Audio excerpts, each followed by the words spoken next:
In a world where the truth often remains shrouded in mystery, forensic pathologists play a vital role, confronting the darkest aspects of human nature. These forensic professionals not only determine the causes of unexplained deaths, but also unravel complex mysteries that frequently defy logic. However, some cases are so disturbing, so shocking, that even the most seasoned pathologists find themselves facing moral and emotional dilemmas. These are the cases you will be seeing today.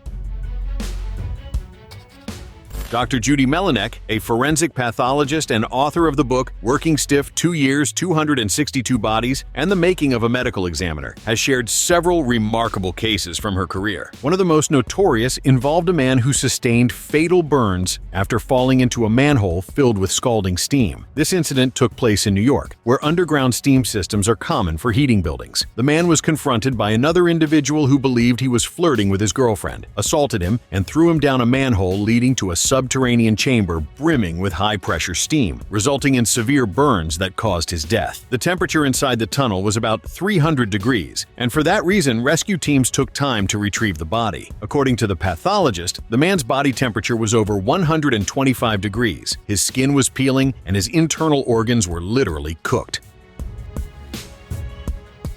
Helen Stigl was a homeless woman whose body was found in 1989, abandoned, already lifeless, inside a similarly abandoned bus about 1 year after she had died. However, that was not the strangest part, but what happened afterward. Because her body was already in a skeletal state, identification had to be made through her teeth, which led to a name. Her remains were then sent to the Forensic Medical Institute. Nevertheless, when officials attempted to contact the family, there was no response, and the case was, let's say, forgotten. Only in 2015, 26 years later, when Melissa Neal began serving as a deputy coroner in the same office, was she horrified to discover that Stigl's remains were still stored in the refrigerator of the coroner in charge at the time. Shocked by the situation, she shared the information, and only after 26 years was Helen Stigl finally laid to rest. During that period, Neal also discovered that Stigl was not the only body kept in the coroner's refrigerator for years. 2 fetuses found in a Lexington cemetery in 2009 were also still in the coroner's refrigerator, awaiting burial 6 years after being discovered.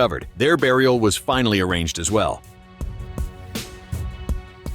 In 2023, Dr. Christopher Tape was elected as coroner of St. Tammany Parish, Louisiana in the United States. However, his election brought to light allegations of abuse dating back more than 20 years. In 2002, Tape was indicted in New Mexico on 6 counts of child abuse. These charges were later dismissed due to procedural delays that violated his constitutional right to a speedy trial. Additionally, in 2022, Tape was involved in a civil lawsuit in which a former employee accused him of making unwanted advances in the workplace. Although the settlement details are confidential, court records indicate that Tape admitted to asking the employee out several times, unaware that it made her uncomfortable. His background caused many people to criticize his position in office, leading to significant controversy at the time. As if that were not enough, after taking office, Tape announced the suspension of the sexual assault nurse examiner program in the parish, citing financial losses. This decision sparked public outrage, especially considering the previous allegations against him. Later, the program was reinstated under the administration of the Jefferson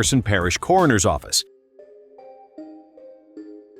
A forensic pathologist's work is extremely demanding, requiring emotional resilience, scientific precision, and a keen investigative mind. These professionals have the mission of determining an individual's cause of death through autopsies, lab tests, and forensic analyses. The day starts early, often with meetings to discuss ongoing cases. The pathologist also receives notifications of new deaths requiring examination. On a daily basis, they must perform autopsies to determine the cause of death, with analyses that can include external and internal exams, collection of tissue and bodily fluid samples, and toxicological tests. Once these steps are completed, the professional compiles detailed reports that may be used in legal proceedings. Every detail is documented, from the body's condition to any substances found in the system. In criminal cases, their analysis can be crucial to solving the case. Indeed, encountering bodies in various stages of decomposition and tragic stories day after day can be exhausting. Despite the challenges, the work of forensic pathologists is vital for the justice system and forensic medicine. They are key figures in unraveling mysteries surrounding death, ensuring that each case receives the attention and respect it deserves. Joe Millington is a renowned British forensic scientist with more than 25 years of experience, specializing in forensic biology and bloodstain pattern analysis. Throughout her career, she has worked with various police forces and participated in high-profile investigations, providing scientific evidence in courts in the United Kingdom and internationally. In an interview with the LA Bible Stories channel, she revealed some of her most harrowing and challenging cases, and one of them drew special attention. In her account, she explains that a man diagnosed with mental health issues and disorders had been discharged from the hospital and befriended another individual, inviting him over to his apartment. There, he took the guest's life, removed his brain, and cooked it in a frying pan. She says it was a catastrophic case that left a profound impact on her. She also points out that, despite the brutality, she cannot judge anything and must simply do her job to determine how the death occurred so that the body can be released and the family can arrange a proper burial.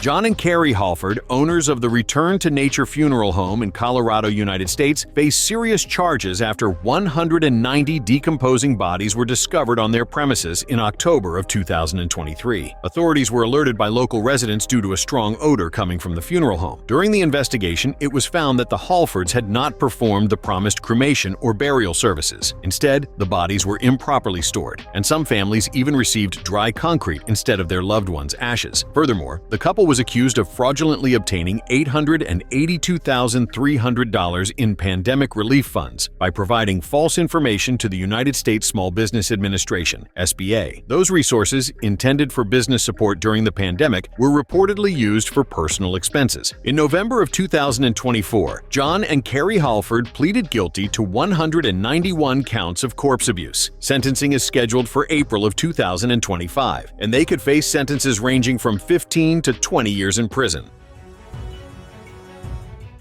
Dr. Ewell Bickham, the coroner responsible for the case of Lacey Fletcher, described it as one of the worst of his career. Lacey, 36 years old, was found dead in January of 2022, with her body fused to her living room sofa, surrounded by urine and feces. She suffered from Asperger's syndrome and severe social anxiety, which led her to remain on the sofa for about 12 years. Her parents, Sheila and Clay Fletcher, were sentenced to 20 years in prison for the extreme negligence that caused their daughter's death. In an interview, Dr. Bickham stated that in all his years of experience, he had never witnessed a homicide case like this, in which a person was literally tortured and left to die in such deplorable conditions. He emphasized that Lacey did not undergo typical decomposition. She essentially rotted in her own body, on a sofa that became a kind of sewer. He recalls that the stench was almost unbearable in an extremely tragic scene.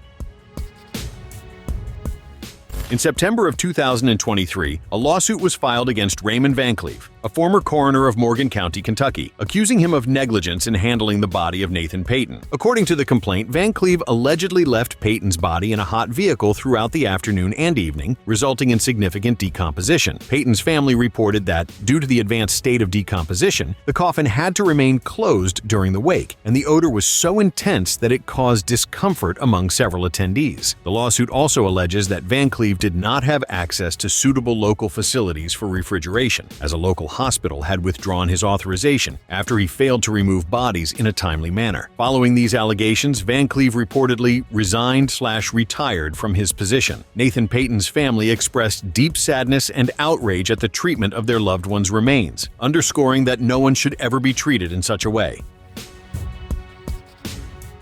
In December of 2020, Jerry Bridges, a former coroner of Jones County, Georgia, was sentenced to 5 years in prison after pleading guilty to 43 fraud-related charges. Bridges, who also owned a funeral home and cemetery in the area, was accused of diverting more than $200,000 from various families who had prepaid for funeral and burial services. In addition to prison time, he received 15 years of probation and was ordered to pay restitution to the victims. Due to his advanced age and health concerns, the prosecution requested a lesser sentence than the maximum possible. Bridges resigned from the coroner's office in June of 2019, following his arrest. Some families who had entrusted their loved ones to Bridges' funeral home noticed irregularities, and upon feeling defrauded, decided to come forward with complaints. An investigation was opened, and everything came to light. Toby Savoy is a death investigator working in southern Louisiana, United States, with more than 18 years of experience in the field. In 2023, he took part in the Missing Magnolias podcast, where he discussed his career and shared insights on death investigations. Toby was interviewed by Theo Vaughn on the This Past Weekend podcast, touching on subjects such as determining the cause of death and preventing fatalities. In the podcast, Toby Savoy shared a memorable case from his career. He recounted the story of a woman whose body was found in a ditch with no arms. During the investigation, it was discovered that she was the victim of a brutal crime in which her limbs were removed to impede identification. Savoy highlighted the challenges of the investigation, especially given the absence of fingerprints and other traditional identification methods. He explains that the arms were removed because they had tattoos that would have facilitated identification. He also notes that it was one of the most tragic and bizarre cases he has ever encountered on the job, as finding a person discarded in a ditch in such a manner is far from pleasant. The Marquesa disaster was an accident that took place in 1989 when the passenger vessel Herald of Free Enterprise sank in the River Thames in London, resulting in the deaths of 51 people. Dr. Paul Knapman was the coroner in charge of the case. He oversaw the investigation into the causes of the accident and the circumstances that led to such a significant loss of life. However, some of the methods he used to identify certain bodies already in a state of decomposition were questioned by the victims' families, as the hands were removed. According to him, this was a routine practice for identifying bodies in that condition, given that fingerprints and DNA can be found in the hands, providing quick clarification. Nevertheless, despite that reasoning, it was discovered that those same bodies were already being identified using dental records, meaning the removal of the hands had not been necessary. The case stirred controversy and was widely debated at the time. Following an appeal to reopen the inquiry, Knapman refused, stating that everything had already been resolved. Even though lawsuits were filed, the final conclusion was that the case was closed and that Knapman had acted professionally. David Fuller, known as the Mortuary Monster, is a former employee of a British hospital who was convicted in 2021 for necrophilia and crimes involving the abuse of corpses. He worked as an electrician at Tunbridge Wells General Hospital in Kent, where he had access to bodies in the morgue. Fuller was found guilty of abusing 102 women whose bodies were under the morgue's care. The crimes happened between 2008 and 2020. They were uncovered when the police found evidence on Fuller's personal computer, including videos and images of the abuse. In December of 2021, Fuller was sentenced to 2 life sentences without the possibility of parole for his crimes. The case prompted widespread public outrage and raised questions regarding security and oversight of professionals who have access to bodies in hospital settings. Dr. Lakshmi Samarko, the coroner of Hamilton County, Ohio, was profoundly affected when investigating the case of Glenara Bates, a 16-month-old who was killed by her parents, Andrea Bradley and Glenn Bates. During the autopsy, Dr. Samarko observed signs of physical abuse and extreme neglect, including multiple bone fractures and severe malnutrition. She described the case as one of the most disturbing of her career, emphasizing the cruelty and lack of humanity involved. She also stressed that she had to remain very strong to continue with the investigation, seeing it as a way to achieve justice for the little girl whose life was cruelly cut short by her own parents. Andrea Bradley and Glenn Bates were charged with first-degree murder and child abuse. The case triggered outrage within the community, highlighting the importance of vigilance and intervention when abuse is suspected.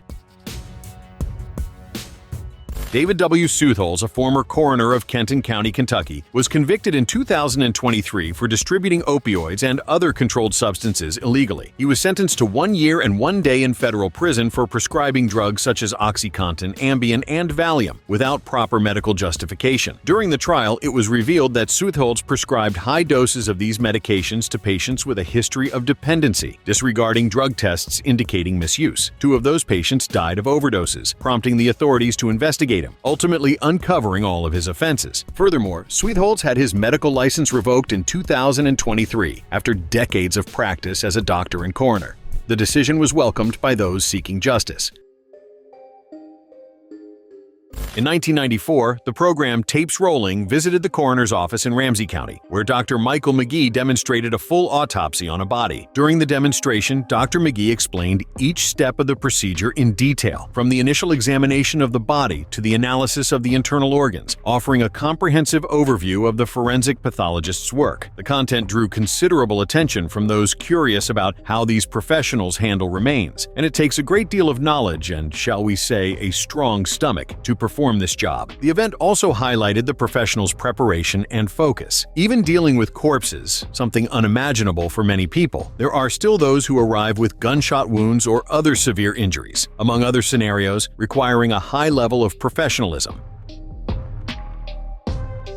In the United States, the number of missing persons and unidentified human remains is often described as the nation's silent mass disaster. It is estimated that there are around 100,000 open missing person cases in the country. However, because reporting these cases remains voluntary in many states and police departments, a considerable portion is never entered into the National Missing Person Database. The lack of funding and support for forensic research and law enforcement training only exacerbates this scenario. With insufficient resources, it is difficult to identify unidentified remains and close missing person cases, leaving many families without answers. To tackle this challenge, the National Missing and Unidentified Person System, also known as NAMUS, was established. This free and secure online database allows law enforcement agencies, forensic professionals, and the public to register and search for missing persons and unidentified human remains. NAMUS also provides free forensic services, including forensic dentistry, fingerprint analysis, forensic anthropology, and DNA testing, to aid in identifying victims. Despite these efforts, the shortage of adequate resources and training still represents a significant barrier to resolving missing person cases and identifying unidentified remains in the United States. Subscribe to the channel for more videos like this.